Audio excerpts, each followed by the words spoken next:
So what did the What If Season 3 trailer bring us? Well, I think quite a bit. Not only did we get a release window, we got all kinds of new looks at some of these characters, many new villains, some surprise faces, and of course, the goddess of thunder, Storm. So let's take a couple minutes to dive in and break it all down. Well, in case you didn't know, today is the anniversary of the What If comic series. Way back in 1976, the first issue dropped, which was What If Spider-Man joined the Fantastic Four. Now, fast forward till today, we're headed into the third season of What If. And although we knew the show was coming on December 22nd, earlier today we got a new trailer with all kinds of reveals, as well as confirmation on the release schedule. And it looks like we're getting another holiday treat. The first episode of What If is going to drop on December 22nd, and then we're going to get one new episode for 8 days in a row. Now with that, we got a synopsis for the season in the trailer, which stated, watch as the classic characters make unexpected choices that will mutate their world in spectacular alternate versions of the MCU. The Watcher will guide viewers as the series transverses new genres, bigger spectacles, and incredible new characters. Now, as far as the new characters go, wow, was the trailer revealing. We have a lot of new faces in the upcoming season. First and foremost, I'm pretty sure everybody wants to talk about this version of Storm, who's clearly wielding Thor's hammer. We talked about this the other day, and this has got everybody excited, and not only that, we have confirmed that Alison Seeley Smith will voice the character, and in the trailer, well, she gave me goosebumps. Now, Storm wasn't alone, because there's a lot of other new characters. As you go through the trailer, you get bits and pieces of multiple versions of several characters. We saw a cowboy version of Shang Chi and Kate Bishop Hawkeye.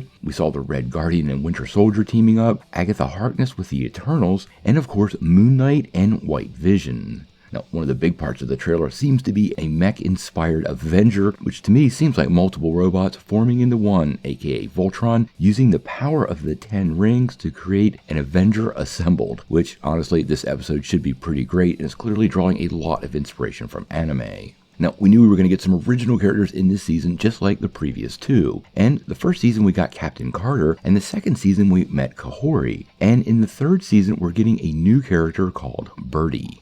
Now, you might have caught a quick glimpse of Birdie in the trailer, and there's some really interesting details with this character that make me wonder what's going on. Now, she's going to be voiced by Natasha Lyonne, and in case you didn't know, Natasha had already joined the Fantastic Four, and many of us have speculated she could be Alicia Masters. Now, whether this character will continue into the live-action MCU, well, we'll have to wait and see, but it is pretty curious that she's voicing this character, and I have to wonder if she is Alicia Masters in the Fantastic Four, is this character Birdie a variant of Alicia Masters from another world?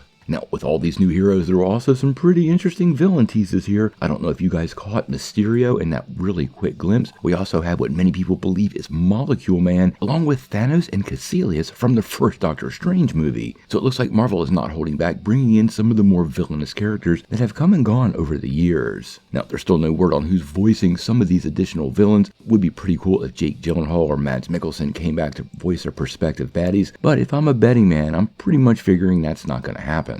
Now, as many of you know, Season 3 of What If is going to close out this series, and hopefully it goes out with a bang, but you should pay close attention to all these new details being added. I actually think all along this What If series has been seeding the big incursion event that will be Secret Wars, and most of these faces we will see again. Now, obviously some work better than others. I don't expect to see a giant mech show up in Secret Wars, but keep in mind, everything we see here does have potential to return, and for me, at the top of that list is that version of Storm wielding Thor's hammer, because in the original Secret Wars comic, Dr. Doom's police force was the Thor Corps, and a hammer-wielding version of Storm, although a different hammer, was part of that group. We have a little more than a month till Season 3 of What If drops. I am really looking forward to this show. It was one of my favorite comics growing up. I actually own the whole first and second runs of What If, and although I wanted to see more of those comic-inspired stories, if this is how Marvel wraps it up within the MCU, I have to say, I'm pretty impressed. I've liked the show so far, and I'm really now looking forward to Season 3.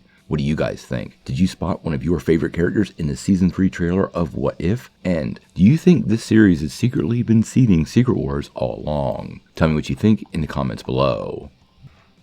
Now, before you take off, make sure you hit that like and subscribe button, ring that bell for all the updates, and make sure you get every notification because we do daily Marvel and DC content and we don't want you to miss any news.